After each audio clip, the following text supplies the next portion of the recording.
ഉമ്മയെപ്പോലെ നമ്മളെ സ്നേഹിക്കുന്ന വേറൊരാളും കൂടി ഉണ്ട്. അത് നമ്മളെ ഉപ്പയാണ്. ഉപ്പാന്റെ മുഖം മനസ്സിലേക്ക് കൊണ്ടുപോകും. ഉപ്പാൻ ഓർമ്മ വരുന്നില്ലേ? ഉപ്പ എപ്പോഴും ഗൗരവത്തിൽ നടക്കുമായിരിക്കും. പക്ഷെ വല്ല ഗൗരവമൊക്കെ ആണെങ്കിലും ആ ഉപ്പാന്റെ മനസ്സ് നിറയെ നമ്മളോട് സ്നേഹം. കാണാൻ വലിയ സൗന്ദര്യമൊന്നും ഉണ്ടാവില്ല.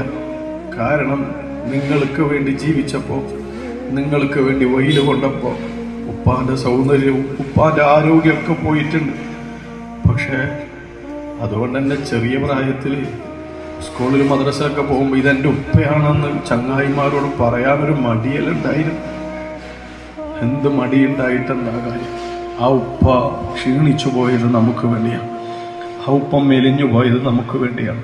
ആ ഉപ്പ രോഗിയായി പോയത് നമ്മളെ പോറ്റുന്ന തിരക്കിനിടയിൽ ആരോഗ്യം ശ്രദ്ധിക്കാൻ ഉപ്പാക്ക് സമയം കിട്ടിയിട്ടില്ല. പാവാണ്.